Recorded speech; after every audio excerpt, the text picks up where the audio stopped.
Hello नमस्कार दोस्तों, AK idol zone के यूट्यूब चैनल में मैं अरुण कुमार आप सभी दोस्तों का बहुत बहुत स्वागत करता हूं। आज की जो वीडियो होगी वह जनरल साइंस बायोलॉजी से होगी और आज के जो क्वेश्चंस होंगे वह TGT PGT and other competitive exam biology से रिलेटेड होंगे। तो आज की जो वीडियो की हम शुरुआत करते हैं। वीडियो की शुरुआत हम करेंगे एक छोटे से थॉट से जो हमें थोड़ा सा एक नया रास्ता दिखाने का प्रयास करेगा। समझनी है ज़िंदगी तो पीछे देखो, समझनी है ज़िंदगी तो पीछे देखो, जीनी है ज़िंदगी तो आगे देखो। यानी कि पीछे हमारे क्या हुआ हमको उसको नहीं देखना, हमें आगे क्या करना उसके बारे में हम देखेंगे, उसमें प्रयास करेंगे। सक्सेसफुल होने के लिए बहुत ही मेहनत करनी होगी। तो आइए शुरू करते हैं आज के क्वेश्चंस को। बायोलॉजी देख रहे हैं, बायोलॉजी जी के क्वेश्चंस। आयोडीन का सर्वोत्तम स्रोत है, यानी कि भरपूर मात्रा में किसमें आयोडीन हमें भरपूर मात्रा में पाई जाती है, तो वो है शैवाल। शैवाल में हमें सबसे अधिक मात्रा में आयोडीन मिलती है। आयोडीन जो होती है, आप पढ़ते हैं केमिस्ट्री के रूप में आयोडीन, केमिस्ट्री में पढ़ा होगा आपने आयोडीन। इस प्रकार से इसको शो किया जाता है सिंबल के द्वारा। दूसरा क्वेश्चन है, उपास्थि तथा हड्डियों के निर्माण और संपोषण में आवश्यक तत्व होता है, यानी कि जो हमारी उपास्थि होती हैं, जो हमारी बॉडी का स्ट्रक्चर बना होता है हड्डियों से, उपास्थि से, उसके निर्माण में संपोषण में आवश्यक तत्व होता है, उनको मजबूत बनाने में कौन सा एलिमेंट होता है, तो वो होता है कैल्शियम। कैल्शियम के सिंबल के बारे में जान लेते हैं। Ca इसका सिंबल होता है और एटॉमिक नंबर की बात की जाए तो 20 इसका एटॉमिक नंबर होता है, जिसको हम केमिस्ट्री में परमाणु क्रमांक कहते हैं, परमाणु क्रमांक। और इसका द्रव्यमान संख्या की बात की जाए, द्रव्यमान संख्या जिसको हम कहते हैं मास नंबर, वो होता है 40। तो पूछ लिया जाता है किसी भी कॉम्पिटिटिव एग्ज़ाम में कि रेलवे हो या कोई भी अदर एग्ज़ाम हो तो उसमें पूछ लिया जाता है कि कैल्शियम का सिंबल क्या होता है। कैल्शियम को Ca के द्वारा प्रदर्शित किया जाता है और यह बॉडी में बहुत ही महत्वपूर्ण तत्व के रूप में कार्य करता है। उपास्थि एवं हड्डियों को मजबूत बनाने में मदद करता है। अगर बॉडी में कैल्शियम की कमी हो जाएगी तो हमारी जो हड्डियाँ वो जल्दी से बोन फ्रैक्चर्स होने लगेंगी, जल्दी से हड्डियाँ टूटने लगेंगी। नेक्स्ट क्वेश्चन है, दारू काशिका अरक्तता रोग किसकी असामान्यता के कारण होता है, यानी कि अरक्तता कहते हैं।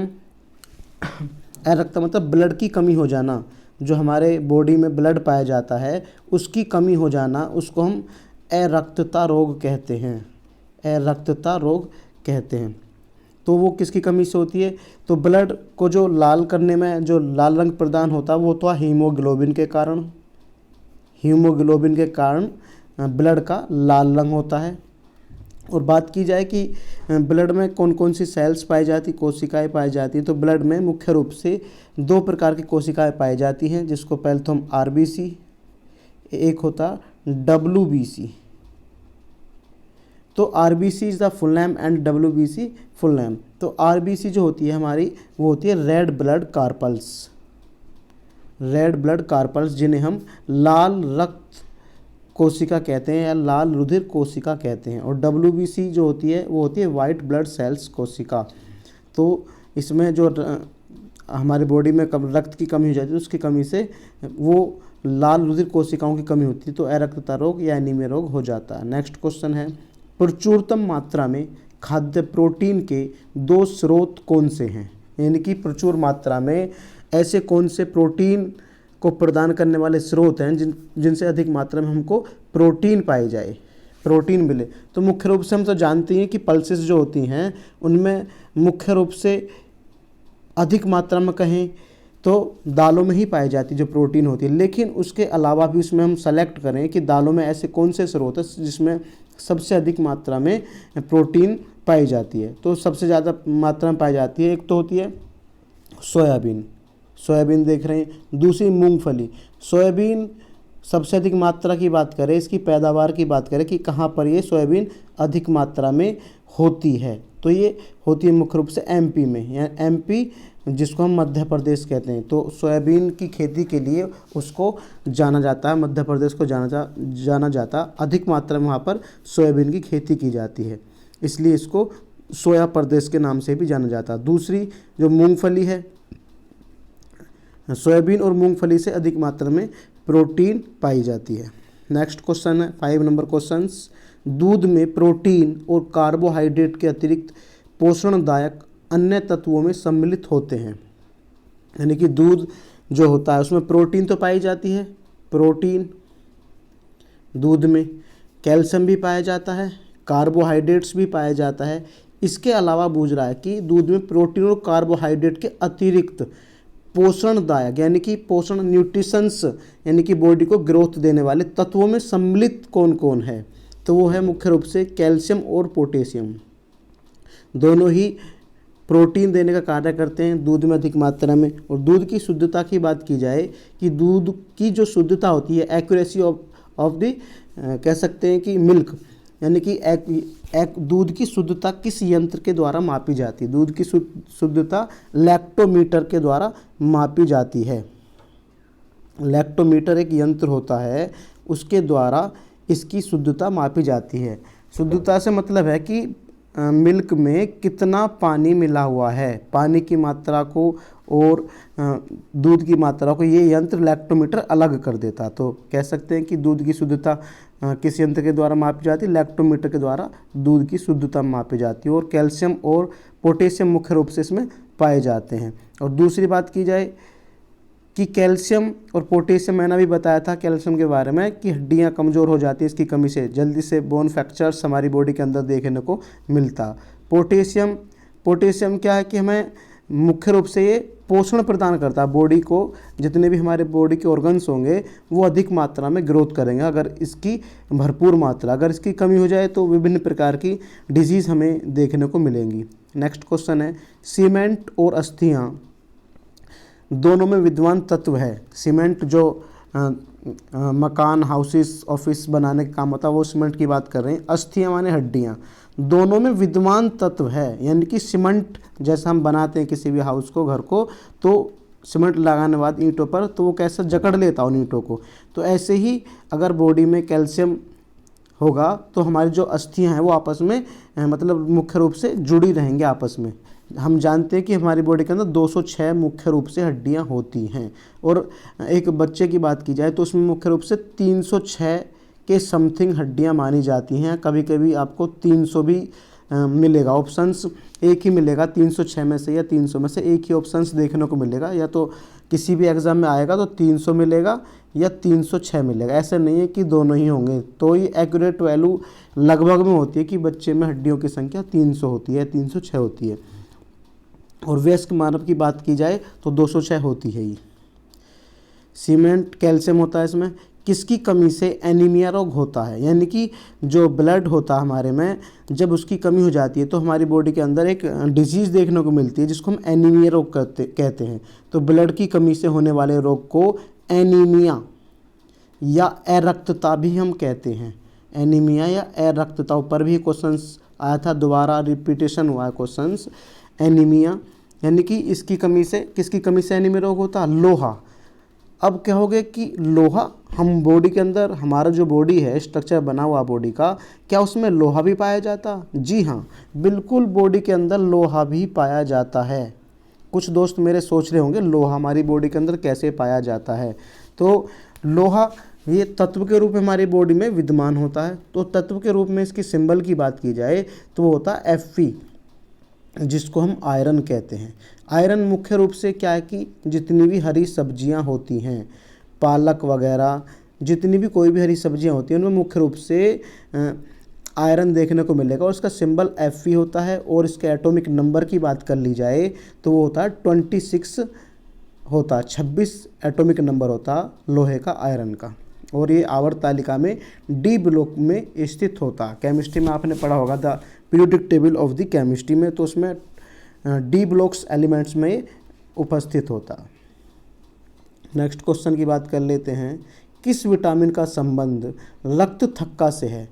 रक्त थक्का से मतलब जब हमारे किसी भी दोस्त को, किसी को भी हो सकती है, एक्सीडेंटल प्रॉब्लम हो जाती है, तो क्या है कि एक्सीडेंट हो जाता है और वहाँ पर ब्लड जो अंदर वाला है वो बाहर नहीं निकल पाता, तो ब्लड का थक्का जम जाता है। तो विटामिन जो कमी होती है वो विटामिन के की कमी होती है। अगर विटामिन हमारी बॉडी में विटामिन के की कमी है तो रक्त का थक्का बनना शुरू हो जाएगा, जिससे हमारी अंदर वाला, मान के चलो कि सर में चोट लगी है तो ब्लड अंदर ही अंदर फैलने लगेगा। अगर बाहर हमारे बॉडी के अंदर रक्त निकल रहा है उसके माध्यम से, चोट के माध्यम से, तो वो सही है, कहीं ना कहीं उसको डॉक्टर कवर कर लेते हैं। लेकिन जो अंदर ही अंदर रक्त बह रहा है, नसों में जा रहा है, तो उसमें थोड़ा सा केस ज़्यादा प्रॉब्लम्स करता, तो विटामिन के की कमी से रक्त का थक्का होता। नेक्स्ट क्वेश्चन है, मानव शरीर में औसतन ऑक्सीजन का तत्व कितना प्रतिशत होता है? यानी कि जो ऑक्सीजन होती है, ऑक्सीजन की बात कर ली जाए तो ऑक्सीजन तत्व के रूप में, यहाँ पर ये तत्व के रूप में, मैंने अगर ओ लिख दिया यहाँ पर तो ये तत्व है, एलिमेंट है। अगर मैंने इसको ऐसे करके लिख दिया, O2 लिख दिया, तो ये गैस बन गई। क्यों बन गई? क्योंकि जितनी भी हमारी गैसेस होती हैं मुख्य रूप से वो 2 की फॉर्म में लिखी जाती है। मान के चलो Cl2 है, क्लोरीन गैस, ऑक्सीजन है, O2 है, Br2 है तो ब्रोमीन है। अगर मैं इनको ऐसे लिख रहा हूँ, Br लिख रहा हूँ, ऑक्सीजन को केवल O2 को O लिख रहा हूँ, Cl लिख रहा हूँ, तो ये क्या है कि एलिमेंट के रूप में हम इनको पढ़ने वाले हैं। तो मानव शरीर में औसतन ऑक्सीजन का तत्व कितना प्रतिशत होता? तो वो होता है 50%। मानव का जो शरीर बना हुआ उसमें ऑक्सीजन की मात्रा 50% देखने को मिलती है। आप जान सकते हैं कि ऑक्सीजन वर्तमान में कोरोना डिजीज़ चल रही है, उसमें ऑक्सीजन की कितनी कमी हो रही है। तो हमें ऑक्सीजन कहीं ना कहीं प्राकृतिक रूप से पेड़ पौधों के माध्यम से प्राप्त होती है। अगर हम उनको अधिक मात्रा में लगाएंगे तो ऑक्सीजन भरपूर मात्रा में हमको मिलेगी। जैसा कि अब कोरोना डिजीज़ चल रही है, उसमें ऑक्सीजन की बहुत ज़्यादा कमी हो रही है और अस्पतालों में आर्टिफिशियल ऑक्सीजन सिलेंडर्स का प्रयोग किया जा रहा है, जो वर्तमान में मिल भी नहीं रहे हैं। बहुत महामारी मची हुई है, तो इसलिए हमें ऑक्सीजन का प्रयोग बचाव के साथ साथ अधिक पेड़ पौधों को भी लगाना चाहिए।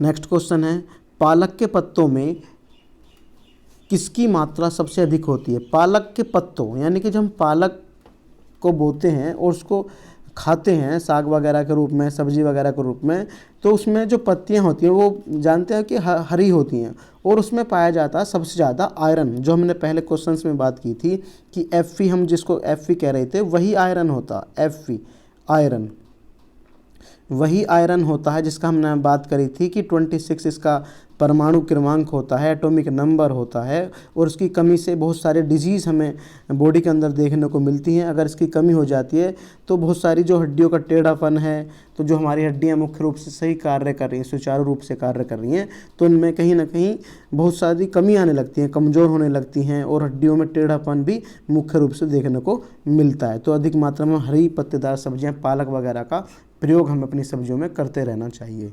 नेक्स्ट क्वेश्चन है, सबसे अधिक आयरन किस में पाया जाता? तो अभी बात करी थी, तो सबसे अधिक जो आयरन पाया जाता है वो हरी पत्तेदार सब्जियां और मुख्य रूप से पालक में पाया जाता।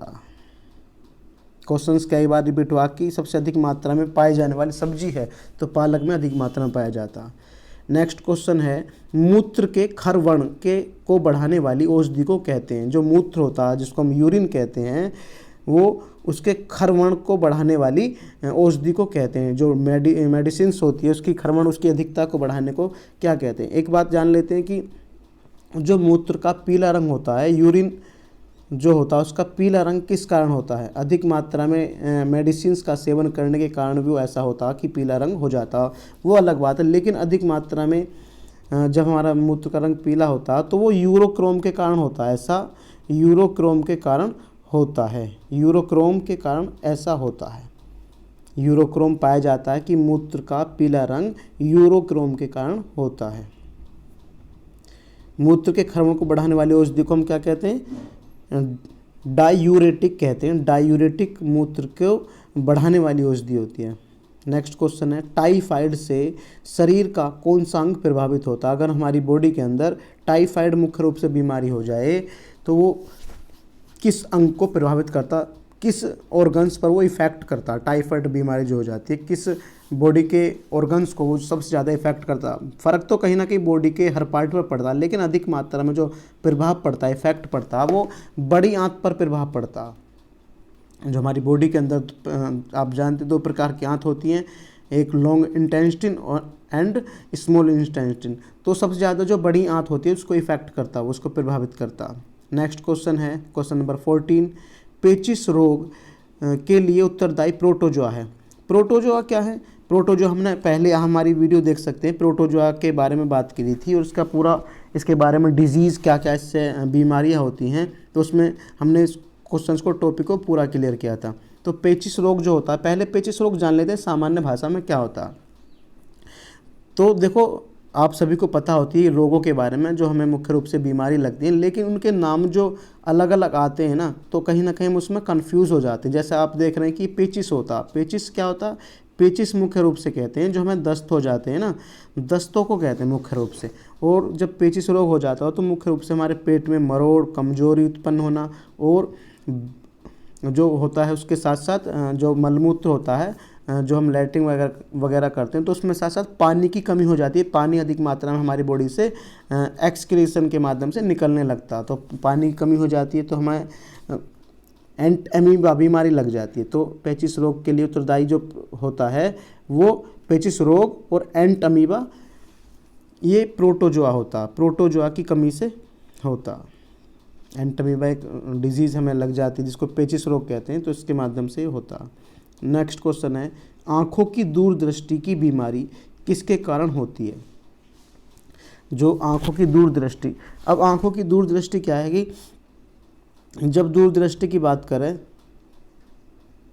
दृष्टि माने देखना, आँख विज़न, तो दूरदृष्टि मतलब पास की बात कर रहा है ये, तो पास की बात कर रहा। अगर निकट दृष्टि की बात कर रहा है तो दूर की बात हो रही, तो इसमें उल्टा होता। तो आँखों की दृष्टि की बीमारी किस कारण होती है, तो नेत्र गोल के छोटा होने से, जो नेत्र को गोला होता आकार होता है उसका छोटा होने से इसकी बीमारी देखने को मिलती है। नेक्स्ट क्वेश्चन, हैजा का क्या कारण है, यानी किसके द्वारा हैजा होता। जो हैजा होता है किसके कारण होता, वो जीवाणु के कारण होता है जिसको हम बैक्टीरिया कहते हैं, इसके कारण से होता है हैजा जो बीमारी होती है जीवाणु के कारण। नेक्स्ट क्वेश्चन है, किसके जांचने के लिए एलिसा टेस्ट किया जाता है।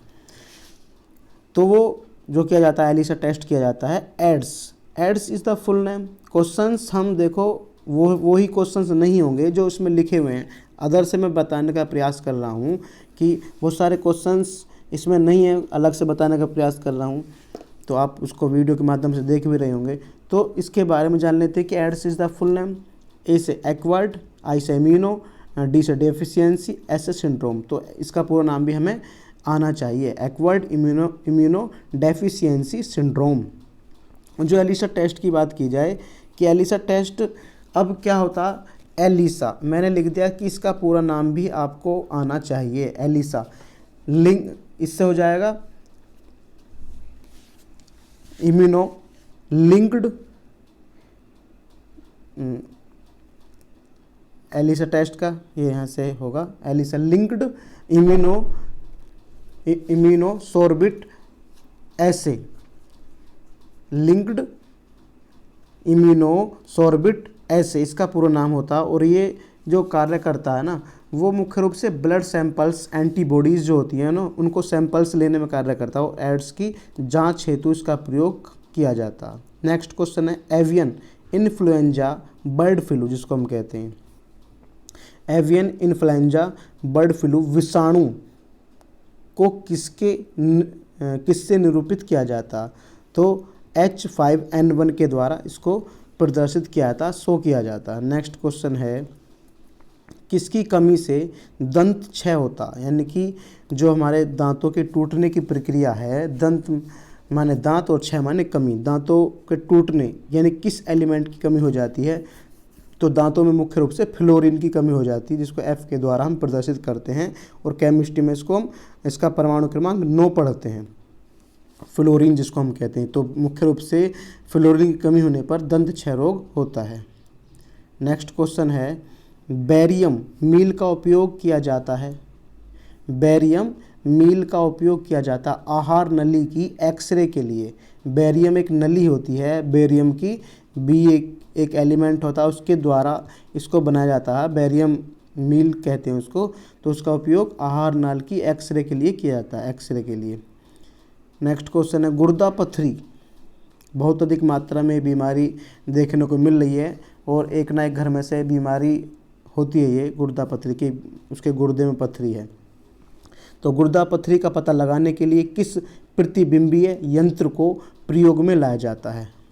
तो उसकी जो गुर्दे की बीमारी वो मतलब पथरी होती है, जो एक सामान्य पथरी होती है, उसको तो आसानी से हम निकाल सकते हैं अधिक मात्रा में पानी का सेवन करने से, बियर भी बताते हैं, और मुख्य रूप से लिक्विड पदार्थों को पीने के माध्यम से हम यूरिन वगैरह के साथ आसानी से निकल जाते हैं। लेकिन गुर्दे की पथरी थोड़ी सी खतरनाक होती है, उसको हम जांच करने हेतु सीटी स्कैन का सहारा लेते हैं। सीटी स्कैन के द्वारा पता करते हैं कि गुर्दे में पथरी है।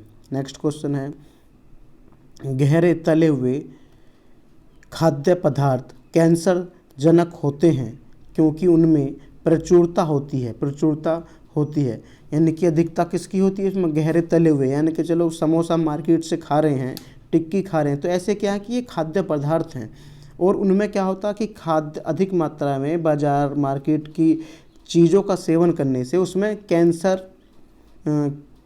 कैंसर होने की बीमारी अधिकता में होती है। उसमें जो प्रचुर मात्रा में होगी ना, वसा होगी।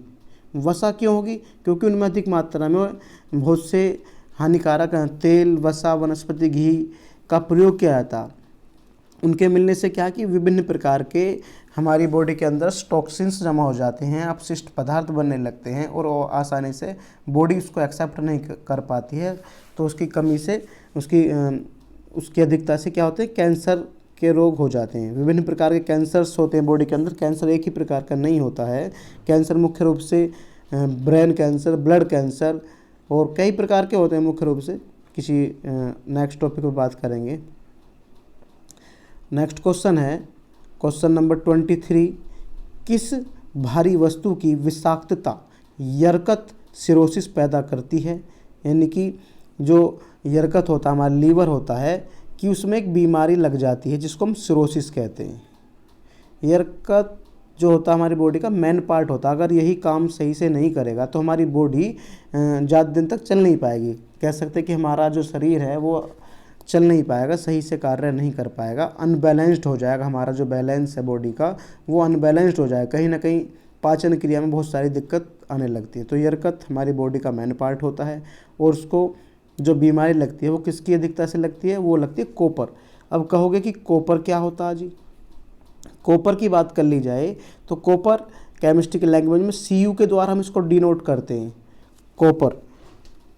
कॉपर कहते हैं एलिमेंट के रूप में ये जाना जाता है, और मुख्य रूप से ये बहुत ही खतरनाक होता है। खतरनाक से मतलब है कि जैसे हमको खाना ले जाना, स्कूल कॉलेज जा रहे हैं हम, तो कॉपर की क्या होते हैं? एल्यूमिनियम टाइप की होते हैं। जैसे कॉपर एक मेटल्स होती है, मेटल्स ये एल्यूमिनियम जो फॉल होते हैं उनमें इसको मिलाया जाता है, और कहीं ना कहीं हमें प्रभावित करती है, और लीवर को तो सबसे ज़्यादा इफेक्ट करती है। नेक्स्ट क्वेश्चन है, मानव शरीर में रक्त की अपर्याप्त आपूर्ति को कहते हैं। मानव शरीर में रक्त की अपर्याप्त आपूर्ति को इस्कीमिया कहते हैं। तो जो मानव में अपर्याप्त आपूर्ति जो होती है रक्त की, उसको इस्कीमिया कहते हैं। तो आज की वीडियो में दोस्तों इतना ही। मिलते हैं एक नई वीडियो में, तब तक के लिए धन्यवाद। अपना ख्याल रखें, अपने दोस्तों का, अपने घर का, सभी का ख्याल रखें। धन्यवाद दोस्तों।